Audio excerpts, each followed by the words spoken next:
President of the United States.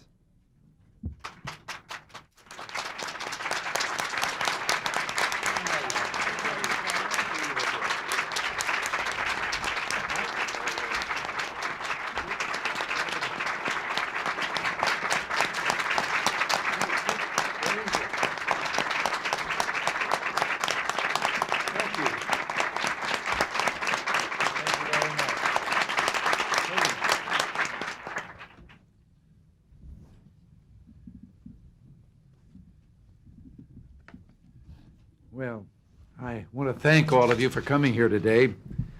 Usually when I come to this room, it's to speak to a visiting group. But today I think I'm here mostly to listen, and I know that what I'm about to hear will change the way America looks at poverty and welfare. This month we're sending up to the Congress our welfare reform package. This package was shaped in many ways by you in this room, including the 5 who are up here with me. You know, when I think of the welfare system, it reminds me of a story, and I know some here have heard me tell this before, and maybe everybody knows it, but pretend that you haven't heard it because I like to tell the story. It's a story about the parent with the 2 children and 2 sons, and one of them was a dyed-in-the-wool pessimist, and the other one was an incurable optimist. And they thought they were both so unrealistic that they talked to a psychiatrist about it, and he said he thought he could solve the problem. And they said, well, what? Well, he said, let's get the most magnificent set of toys any boy ever had, and we'll put him in a room.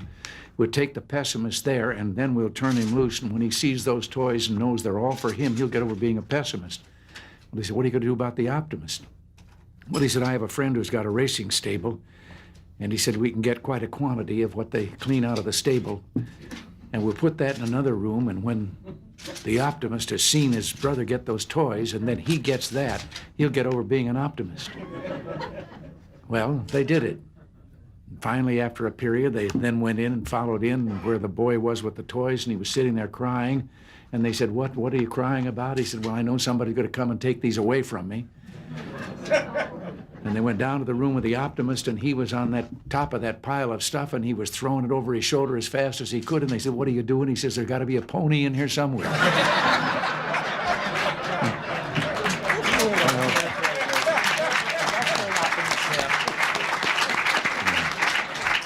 Well, today we're going to hear from some of those who found the pony.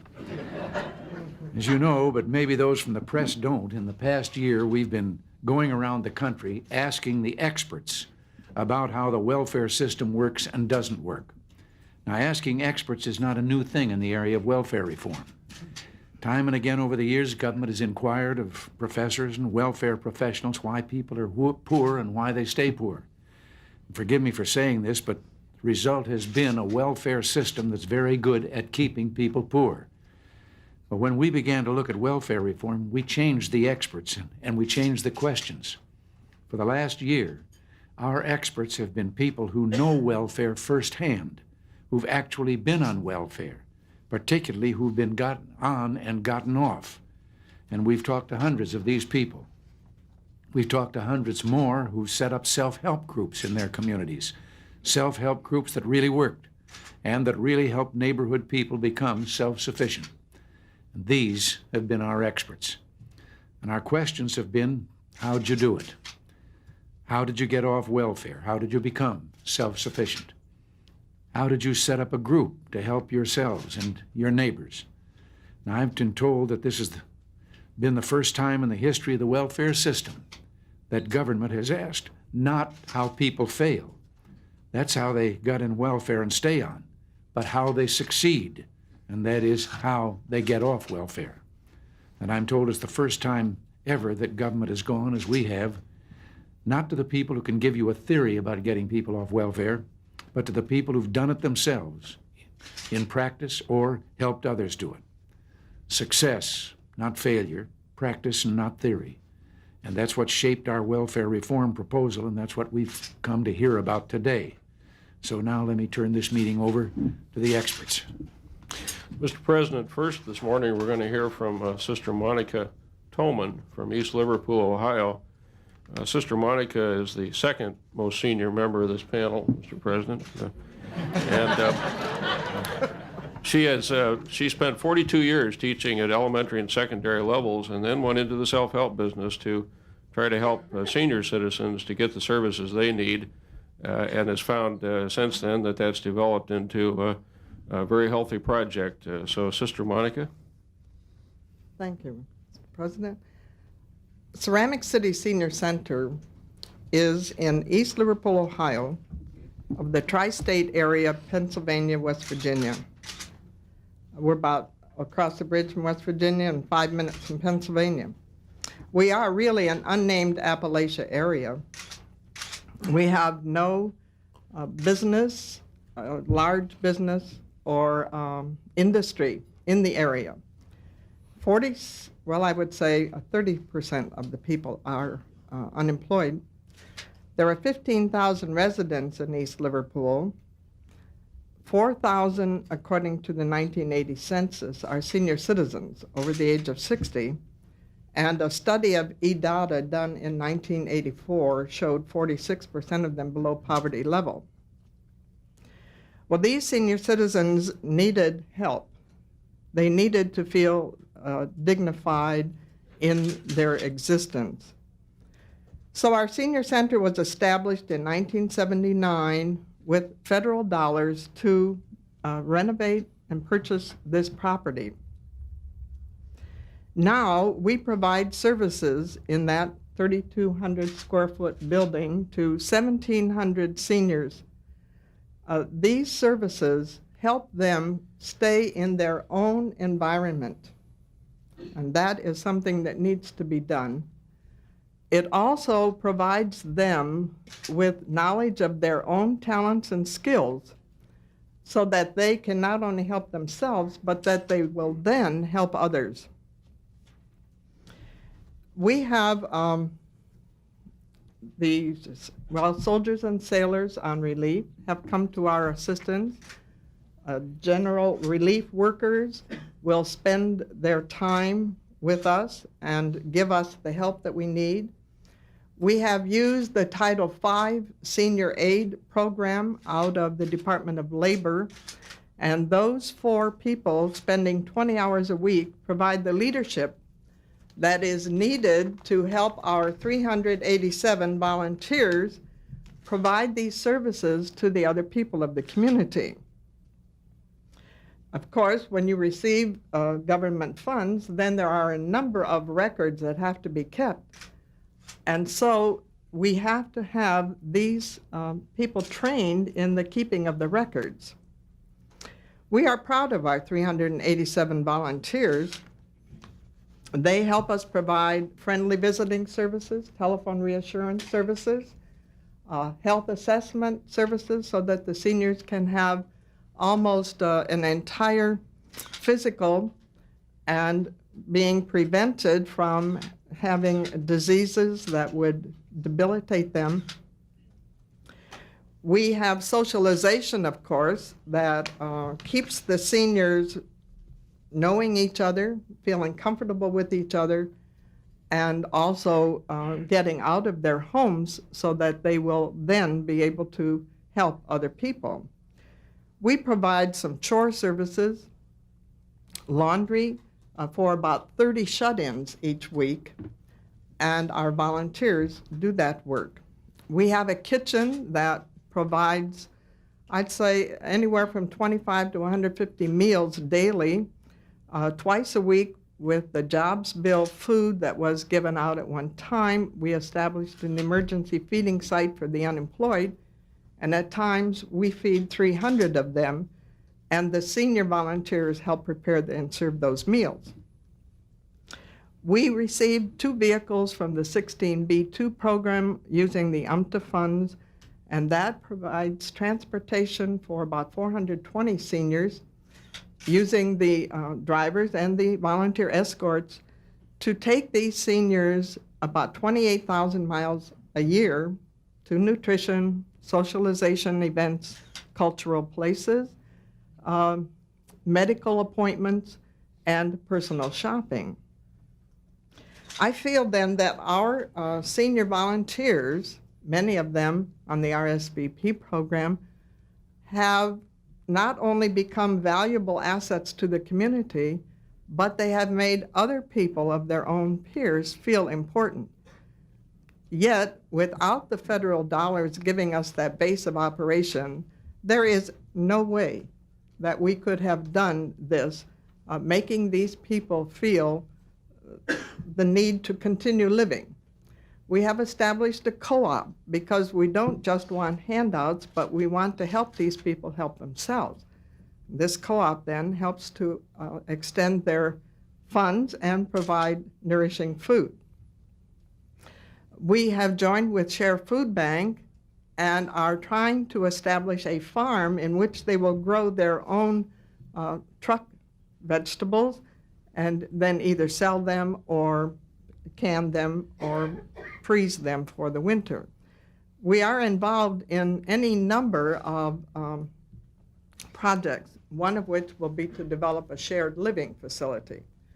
I think perhaps I've used my time. Thank you very much, Sister Monica.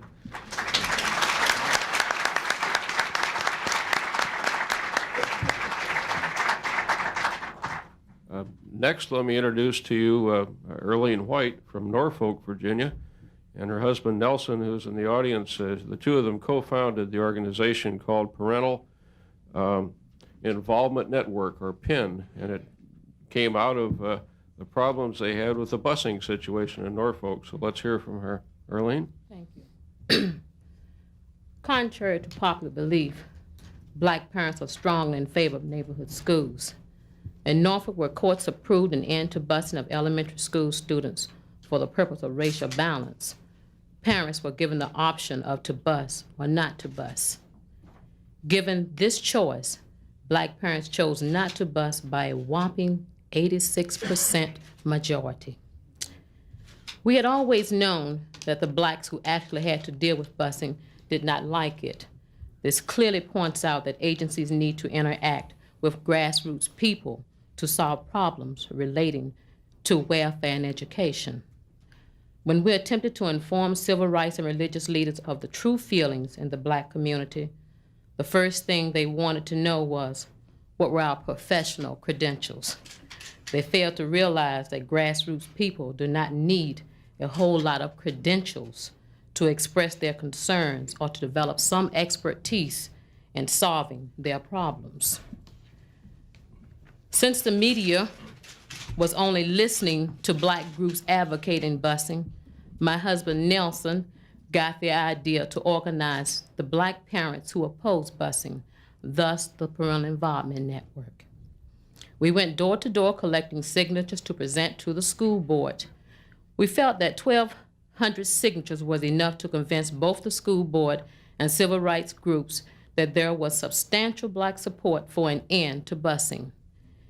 We did this with a cadre of 15 parents, and in September '86, 8,000 black students returned to neighborhood schools where their parents have a greater opportunity to interact with the schools. We constantly help poor parents to understand how the school system works and to get the best out of it for their children. Education and welfare dependence are clearly related.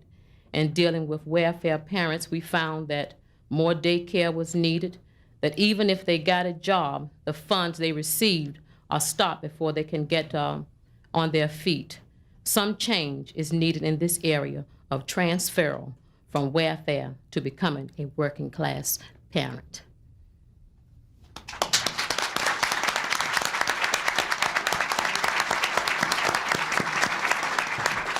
Thank you, Earlene. We now move on to Tony Enriquez from Oakland, California, who is in charge of one of the longest-running self-help efforts in the United States, the Spanish-Speaking Unity Council, which was started in 1964. Tony? Okay, thank you. The Spanish-Speaking Unity Council in Oakland, California was started as a grassroots organization in 1964, but we have grown to a community development corporation with assets of over $15 million. We operate a continuum care of services to our community, from infant, child care services to elderly services.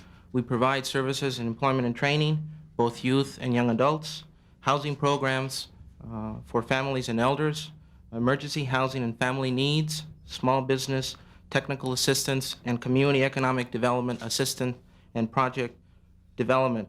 More specific to today's panel discussion, we operated a supported work program for over 10 years, working with long-term AFDC recipients, welfare mothers. This supported work program provided avenues of opportunity to long-term welfare mothers to come back into the job stream. Through a welfare grant diversion process, we were able to provide job opportunities in a supported work environment. In the operation of our own small businesses, we have provided a vehicle to bring back self-reliance and capacity building into the lives of many welfare mothers. In our organizational philosophy of integrating community economic development into the delivery of social services, we have been able to build community and individual capacity to alleviate poverty in our community. Thank you.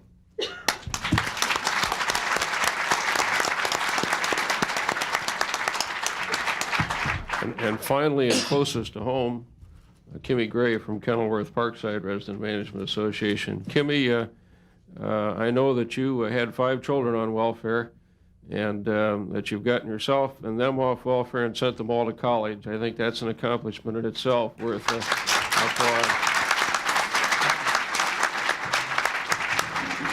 But you've gone far beyond that, so tell us about it.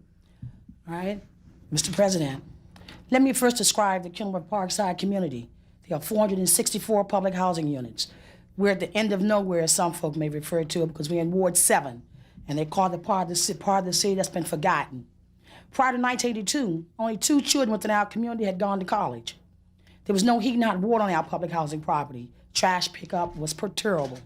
And because of that, we began to meet ourselves and organize, the residents of our community. And through our efforts, we created a program that's named College Here We Come, Mr. President, which I know you're familiar with because you awarded us an outstanding award for sending over 582 of our children away to colleges. When those children went away to college, they returned very dissatisfied with our conditions. And because of that, those students and the parents of those students began to develop their own master plan, because we had realized we had had persons to plan for us and had not given us opportunity to plan for ourselves, and therefore their plans were not successful because we had no way of participating really but to take orders. Through our master plan, we created resident management, and through our resident management concept, we reduced our welfare recidivism. In '82 was 85%. It has now been reduced to 22%. We reduced our crime. We reduced our teenage pregnancy by 50%. We created small businesses. For you see, the philosophy of our community, the only way that we could even save our community was begin to save our families. And how do we save our families? By returning respect and responsibility and pride back to the fathers of our community by employing them first before we employed the youth. We created a small business that are now employ those former welfare recipients and now owned by some of the residents of our community. For we knew that the only way we could help ourselves is by saving ourselves. That no one had the obligation to us to do anything for us. We had to do it ourselves. I feel proud to sit here today because for the first time, I know I personally had a direct input on forming this policy. And to my knowledge, this has never been done before, where the executive branch of the government has come down to the community to talk to a former public welfare recipient, to find out how we feel about things, to find out how we felt about being dealt with when it comes to welfare reform. And working with the Kenilworth Parkside community, we have did a need assessment through our college students and found that our residents want jobs. We're proud of the rippling effect that our community program has had around not only the city of Washington, D.C., but throughout the United States to say that we want employment. We do not want welfare. We want dependency. And we thank you, Mr. President, for providing us the opportunity.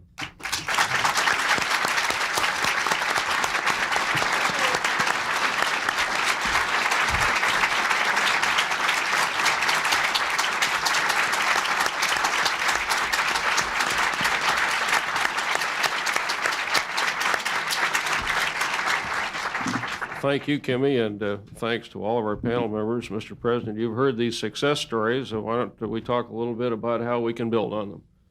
Well, believe me, and I know that there are many more like these, and I wish there were time here for a lot of questions that probably people have, and I hope that you will have time to find out more and how these work. For example, Sister, what your experience was in working with the state, cooperation and so forth.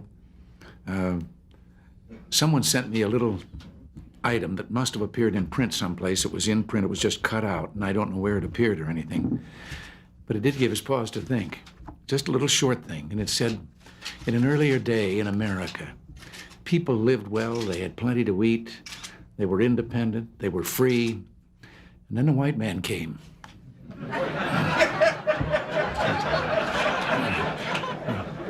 No. Well, Thomas Jefferson once wrote, "He knows most who knows how little he knows." In the area of welfare, I think it's clear today that it's time for those of us in Washington to face up to how little we know.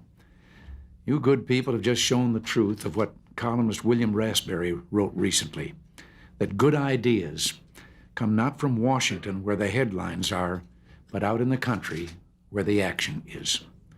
That, in effect, is what our welfare reform proposal is all about.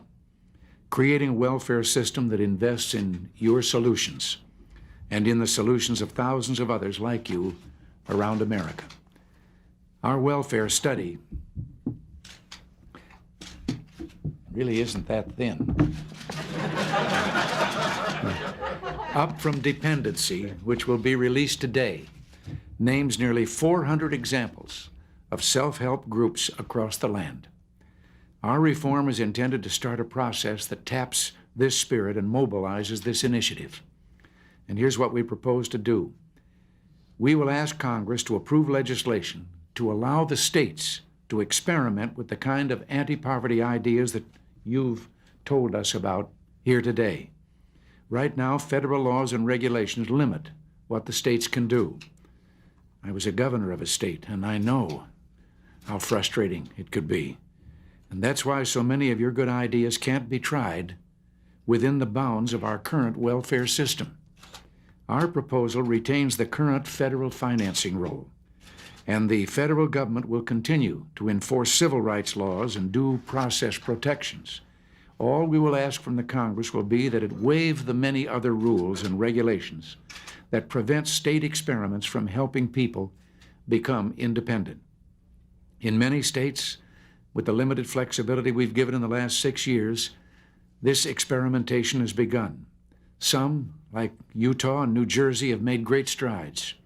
As you know, I've invited all the governors to the White House later this month to present our welfare proposal and to listen to their thoughts about welfare reform. But our reform effort does not end with the states and the governors. It only begins with them. One of the real keys is at the community and neighborhood level. People like yourselves. We want community leaders to draw up reform plans for their own cities and neighborhoods, and then to work with state officials to put those plans into practice. We want not 50 experiments, but hundreds and thousands. In short, we want to liberate the creative genius and entrepreneurial energy that we've seen here today and that exists all across America.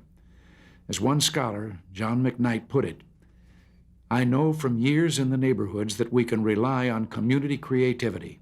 America is being reinvented little by little in the little places." Well, there are just a few simple principles that all experiments should follow. These are principles that all of us have learned and you have begun to demonstrate. We've learned, for example, that work is the only genuine path to self-respect and independence.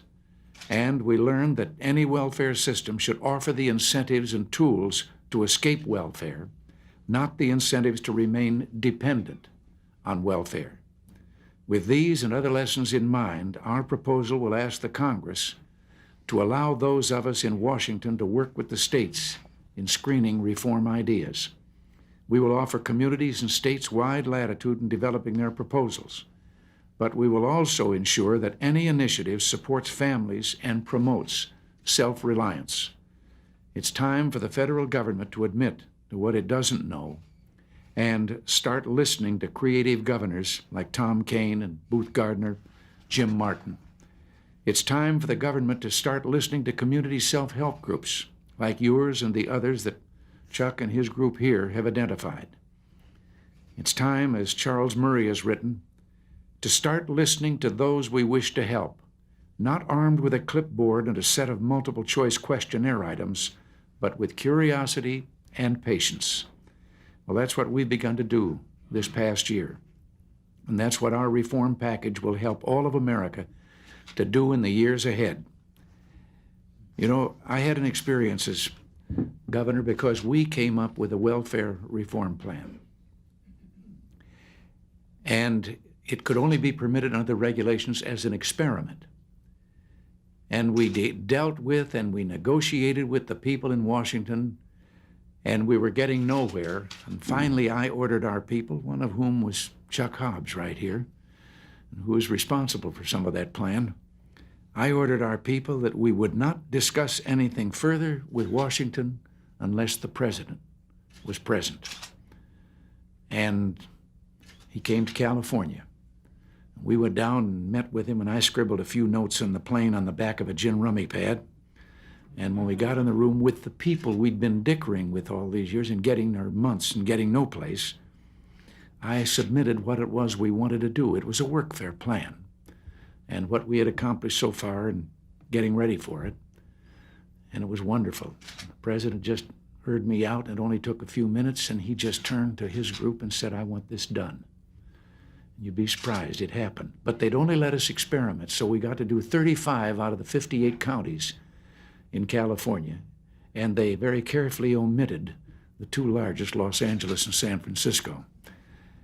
But we started our experiment, and there was one benefit that we had not been able to anticipate, and that was that we had gone to every community at every level, and we had said, are there things in your community, your county, your district, whatever, that you would be doing if you had the manpower and the money?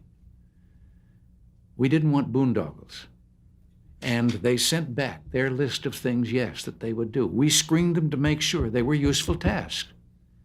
So we took those, approved those useful tasks, and then we told them, there is the manpower and the money, and they will soon be reporting to you for work. And then we notified the able-bodied welfare that those areas they were to report for this work. But at the same time, we assigned some of our own bureaucracy at the state level from our labor department to be job agents. They were each given a list of names, and they were to ride herd and watch those people at what they were doing. And I said, it is your job to try and make their work there temporary, not the job temporary, but to move them from that to the private sector as fast as possible. And in the midst of the 1973-74 recession, with a great increase in unemployment, through that program, we put 76,000 welfare recipients into private sector jobs and permanently removed.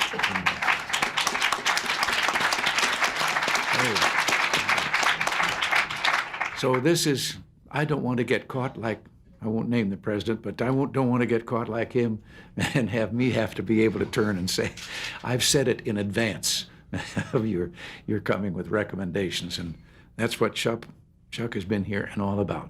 One last little thing I want to tell you. I have a letter on my desk that I have to answer. It just arrived.